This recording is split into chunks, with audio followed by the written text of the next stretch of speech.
we held meetings and visits at the presidential complex and at our Istanbul working office. We had a chance to contact the President of Russia, Mr. Putin, and the German Chancellor, Ms. Merkel, Mr. Kazimi, the President of Iraq, Prime Minister of the UK, and Ukrainian President Zelensky, and many other representatives and heads of states of various countries. We held phone conversations. We talked about our bilateral relations as well as regional matters and exchanged opinions as regards all. We met the athletes who won medals at Tokyo Olympic Games, and we met their parents as well as their coaches and trainers, and on August 23rd we met them and extended our special congratulations. Turkey won 2 gold, 2 silver and 9 bronze medals and claimed its biggest victory in Olympic Games with 13 medals in total. This success will provide further courage and inspiration to our young athletes and pave the way for our new athletes to come. And we also met thousands of young people from across the country in a special program we organized. From the architecture of cities to their cultural tissue, from the sports infrastructure to the green and forest areas. Such events, I believe, give us the chance to show close attention to our young people's needs. And this way, we will continue to build cities that are more livable, more eco-friendly, and more advanced. And we also organized events in Ahlat and Malazgirt for our young people. We marked the 950th anniversary of the Battle of Malazgirt victory. First, on August 25th, we came together with our young people and other citizens at various events in Ahlat. As known, in line with the historical importance of Ahlat, we, by the coasts of Van Lake, built another presidential complex. Following the realities of our tradition and culture, we have now recognized the symbol, the region as its symbol, and we believe that this will be transferred over generations. The Malazgirt victory and anniversary celebrations we participate to for many years was celebrated this year again on August 26th. And the following day we were in the Balkans, another important part of our historical geography.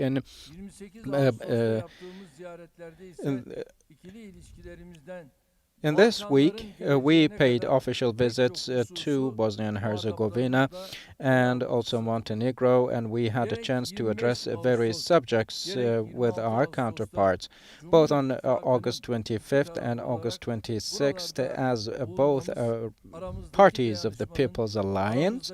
We were there, and this shows the solidarity, the togetherness, the unison we have, and also we are very much attaching importance to the fact that it will help boost our solidarity. This sincere love that our brothers and sisters living in the Balkans showed us indeed is a manifestation that our hearts beat together with the people of the Balkan region. An important milestone in our defense industry is Akıncı, the unmanned aerial combat vehicle.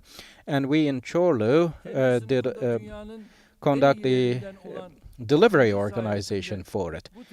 The best of its kind, Akıncı, is now produced by Turkey, and we are among the top 3 countries in the world that is able to produce so. The developments we have registered in the defense industry shows the mileage we have covered so far over and over again. And we are finalizing all the other ongoing projects, and we are determined to bring our country to the top league in the defense industry. The month of victories, August, was celebrated, and we on August 30 had a series of events which we enjoyed. We celebrated the 99th anniversary of August 30 Victory Day, and right after that with the Defense Ministry and also the General Staff and with the war and with the naval, land and air forces, we organized the Crescent and Star project and opened it officially. Equipped with the state-of-art technology, the premises now is one of the most advanced in the defense industry in the world.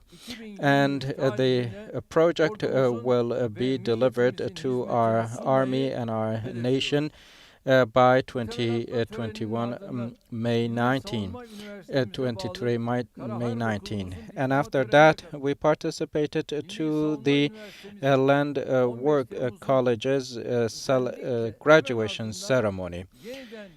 The National Defense University was restructured right after the July 15 military coup attempt, and our army in just 5 years brought the standards of our army to the level that can meet all the needs and all the human capital. The lieutenant officers who graduated and came to the ranks of the army deserve special thanks, and I deliver my best regards to them from here. And the following day, we enjoyed the graduation ceremony together with the students and the newly graduates of the Air and Naval War college students. And this year, we also opened the new Court of Cassation building for the new jurisdiction year. The Court of Cassation was an institution which was serving in 6 separate locations. However, this new building of 10 blocks that will meet the needs of our day as well as the future hopefully will be auspicious for our judges and prosecutors, and I believe it will be increasing the quality of services they deliver.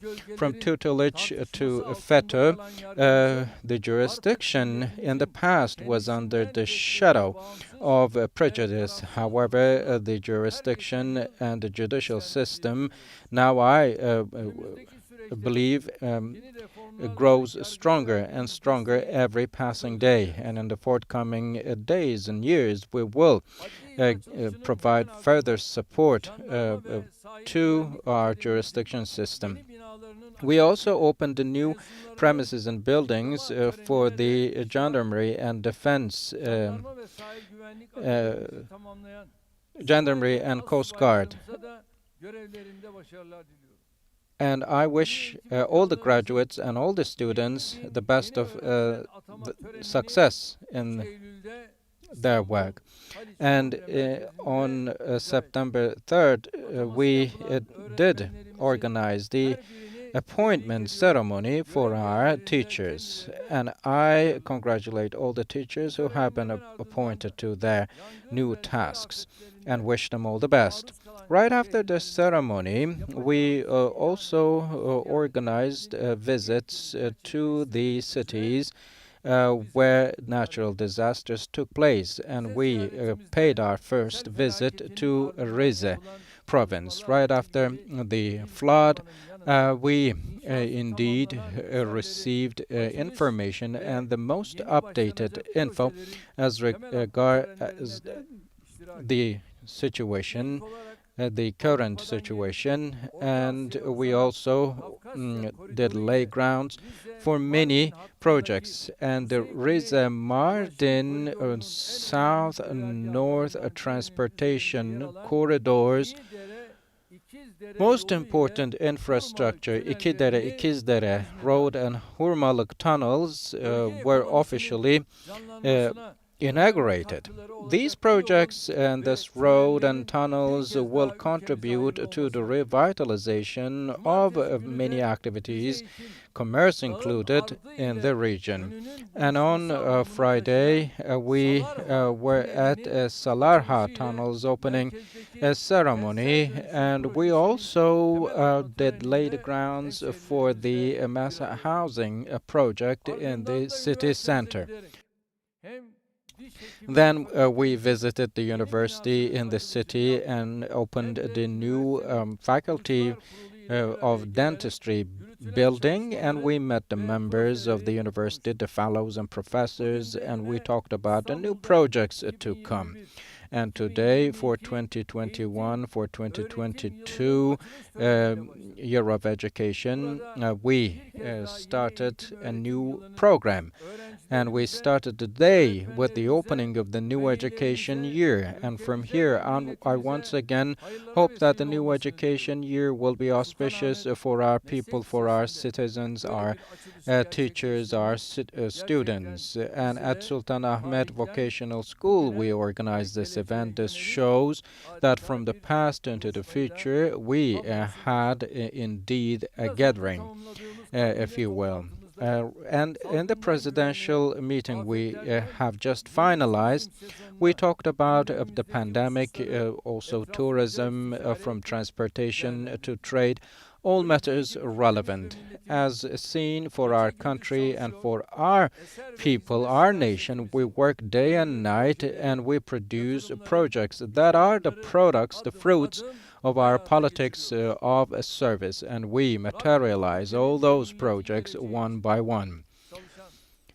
For the future and also the welfare of this country, all work, and may God bless all those who work and build walls, put brick on top of the other for the greater good of our country. And hopefully we will speed up the process as regards creating such projects and many investments.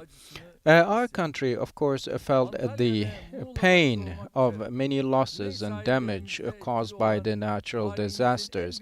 In Antalya and Muğla, primarily, we experienced the wildfires, the biggest ones of our history, and many houses, many greenhouse places, or private properties, lands and plots and forests, of course, were damaged, and we lost many. And I pray for the mercy of God on the souls of all those citizens who lost their lives.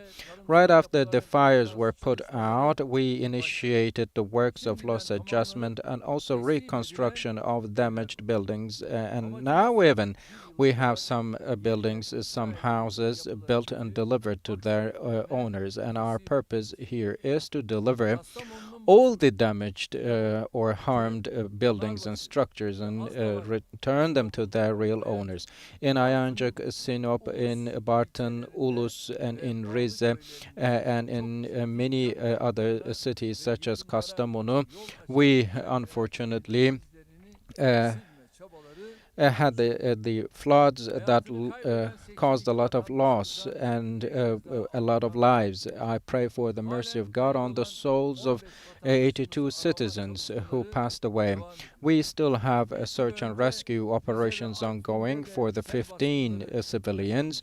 In Rize and Artvin, before we had experienced those floods, but in Kastamonu and Sinop, the flood that took place was an unprecedented natural disaster, a unique natural disaster, unfortunately. However, we experienced that, we lived through that. In Bozkurt, for example, district, the annual precipitation fell only in 2 days. And this was extraordinary, and this led to floods that rose as high as 5 meters. When the flood was over in Bozkurt district, we saw some rubbles and piles of 4.5 to 7 meters high left behind. And the municipalities, NGOs, and state institutions means were mobilized for that. Helicopters, heavy machinery, and construction equipment, aircrafts, and vehicles were mobilized, and we indeed operated all. And 1,345 victims of the natural disaster were evacuated with helicopters, and hundreds were evacuated via vehicles from where they were stranded. And we cleaned all the rubble and piles of trees or other materials off of the streets, and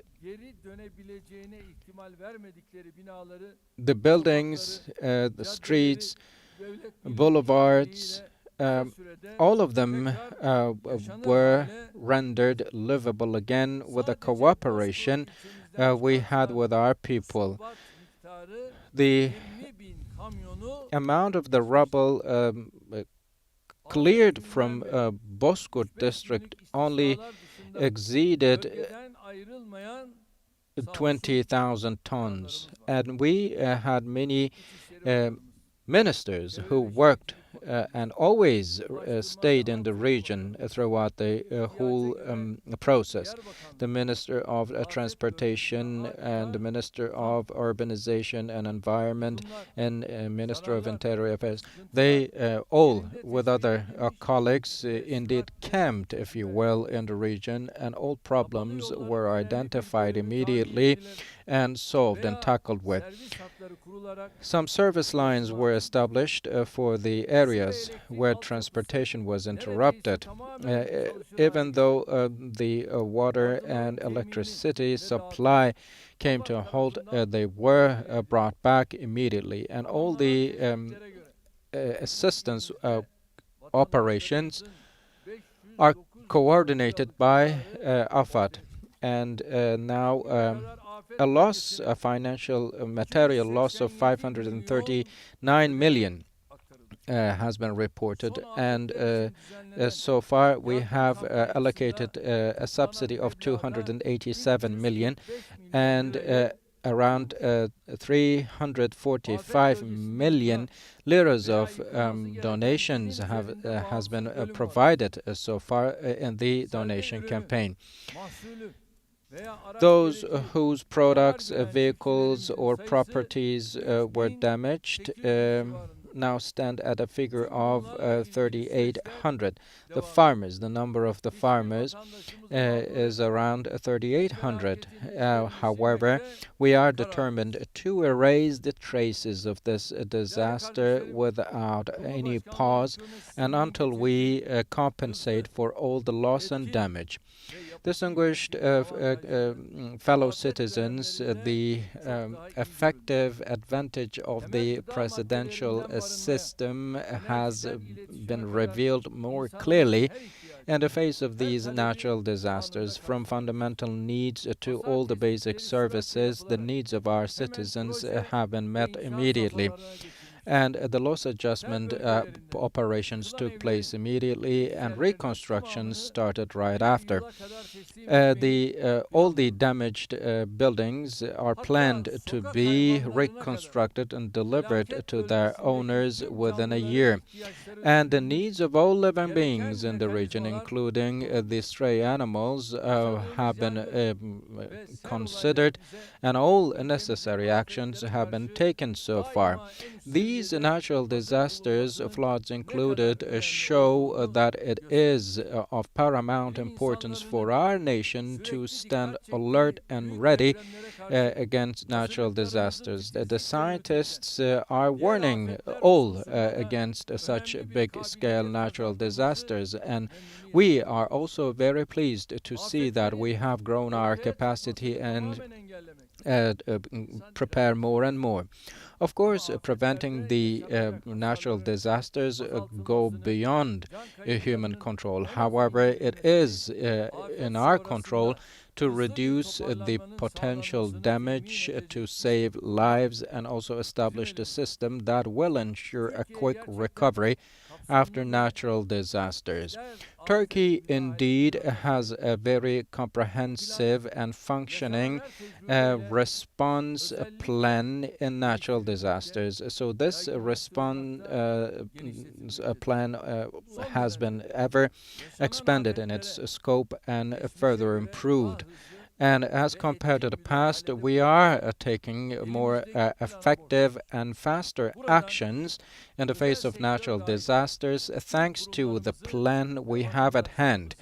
So private sector is included. I would like to make a call on all the citizens and institutions to follow the regulations and review all those regulations and actions in line with the plan for natural disasters response prepared by AFAD. And I pray to God so that He protects our country, our people from all calamities, disasters. Distinguished fellow citizens, the world has gone through a very challenging period during which many issues have been restructured. Many countries, to reduce the impact of the crisis, have adopted some expansion policies, unprecedented expansion policies. However, in such a challenging era, Turkey, while fighting the negative impacts of the pandemic, has proven to be very successful. 2020, during which the economies were shaken in the world, Turkey registered a growth of 1.8% and has become one of the few countries among the OECD countries in the world. And this development with this development, we have adopted very resolute and effective policies, and these all played a great role in supporting the economic growth. In internal and external conjunction, despite all the challenges, Turkey continued to grow uninterruptedly in the face of the pandemic. And in the first half of this year, the strong growth was sustained. In the first quarter of the year, our country grew by 7.2%, and in the second quarter, our country registered a growth figure of 21.7%. By achieving that, Turkey, right after the UK, has claimed the second rank in terms of the economic growth in the second quarter. With the strong export and defense industry production volume increase, Turkey supported its growth strongly. In the second quarter, other than the strong image of the internal demand, the 6.9% of external demand contributed, and our fixed investments indeed grew by 20.3%, which is pleasing. Another positive development is about the investments for the machinery. This sector has been growing for 7 consecutive quarters since 2019. And of course, and with no doubt, all those developments will increase our growth scale higher. And another issue is to do with the low figures of current account deficit. Our export volumes continue to break records. As of August, our annual export has exceeded the figure of $207 billion. And the share we take from the world export is ever growing. Due to the pandemic, just like in the world, in our country as well, the tourism sector had a slowdown. But our tourism sector in this country indeed started recovering. The June incomes increased by 31% in the field of tourism and contributed to the current transactions account. And on a year-on-year basis, this was brought down to $13.6 billion. And our international reserves are significantly growing. Last year, we closed the year with 93.3 billion in our foreign currency reserves. However, this point should be well noticed by the main opposition party and the others. As of August 27, this figure has exceeded 118 billion US dollars. During the pandemic, of course, our labor force was also negatively impacted. However, we also in this sector have observed a recovery. The employment rate increase showed additional 1.5 million jobs and even exceeded the figures, the pre-pandemic figures. We know one of the problems, of course, is inflation in the face of this pandemic. However, we are overcoming that problem. Hopefully, with the pandemic, the global economic order has started to be reshaped. However, we are exerting efforts to bring our country to higher ranks. And for that purpose, we have programs and goals which are continuously updated. For the next 3 years, we have our midterm program and roadmap, and we officially published that in our official gazette. The macroeconomic policies, main goals, and economic growth parameters are identified in this document of economy policies. The program was prepared by the DG of Budget and Strategy and as well the Ministry of Finance. And in this process, all relevant ministries and institutions and authorities have continuously cooperated. We have set the goals and our priorities altogether. Our main goal is to give priority to high value-added production and speed up the policies that will bring in further growth to our economy. For a resilient growth, we will be making the macroeconomic resilience come to the foreground and increase competition, production, and productivity and effectiveness. And we will be adopting many policies in this regard. Inflation and current account deficit will be considered in line with a green transformation, a system which is stable, well balanced, and also meticulous about equality of income will be in place, and the growth stability will be further strengthened with international indirect investment and also domestic direct investment. And all those processes will be taken into account interrelatedly. In the international arena, the sectors that are highly competitive and also rich in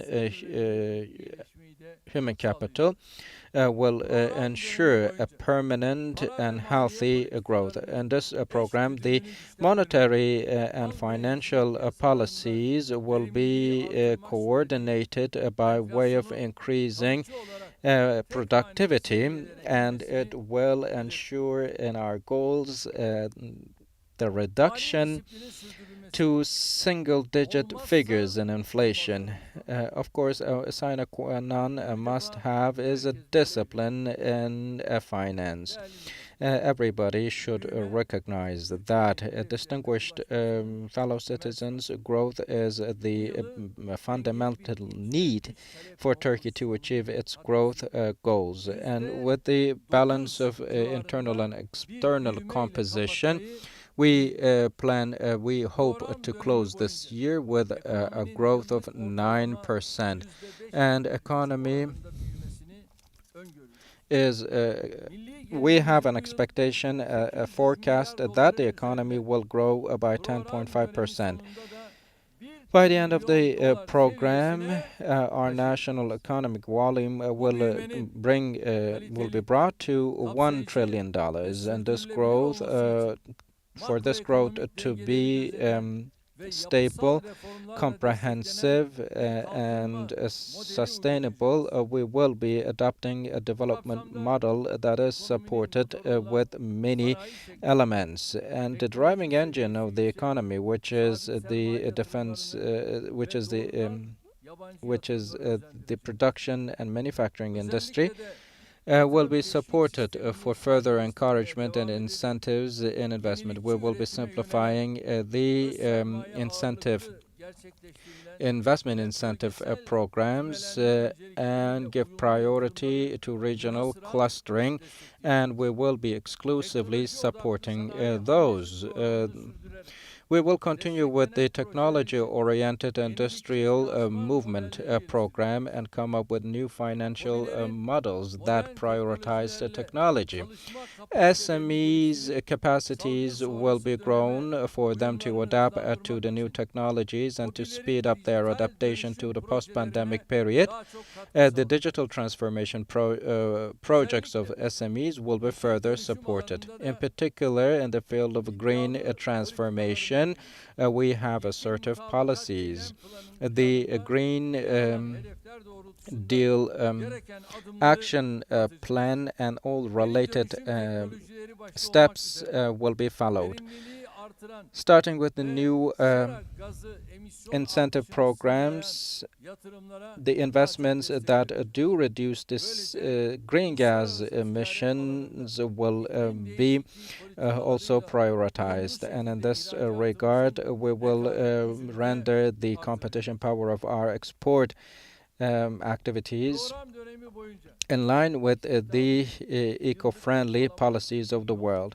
And employment rates will increase by 1.7 million extra jobs, and the unemployment rates will be gradually decreased as per our goals. As we always underline, we take our power from our young and highly qualified human capital. To increase the employment rates for our children and to increase their capacities and grow their skills are of our priorities. To render that stronger, we will attach greater importance to sectoral cooperation and to meet the needs of the local sectors for the trainings of crafts people. We will be providing certificate systems. We also will be decreasing the difference among schools in education quality and reinforce equality in education. For more active participation of women to business life, we will facilitate the processes and encourage their activities in electronic environment. By way of making the private and family life compatible, we will be paving the way for a high quality, accessible and effective means and opportunities for care for children and the elderly. We will have a supply-oriented, structural problem orientation and problem-solving policies. We will have transparency and competition-oriented projects in place to protect the agricultural lands and for effective usage of the products yielded. We will be attaching importance to expand the scopes and areas of cultivatable and irrigatable um, areas. Other than the input costs such as fuel, we will be providing some programs that will be facilitating all for our farmers to ensure agriculture and industry cooperation. We will come up with contract-oriented projects. For the payments balance, we are materializing certain critical initiatives throughout the course of the program. We expect an ever-growing increase in export. In 2021, the export was 211 billion, and by the end of this program, we have a forecast that it will exceed 250 billion. The travel incomes will be coming to 33 billion from 20s. And the current transactions deficit will be reduced down to 1%. Therefore, the update of the free trade agreements will be possible. Countries that are far from Turkey geographically but that have high potential will be supported with the strategy which will concentrate on far away countries. And we will further activate the support and incentive programs and come up with the new ones. And over the abroad logistics centers, it will be facilitated for the investors so that they can have access to the distribution channels easily. And Turkish Exim Bank will be restructured by taking the international practices into consideration. The material underground ores and materials will be converted into high value-added products, and they will be circulated into the economy.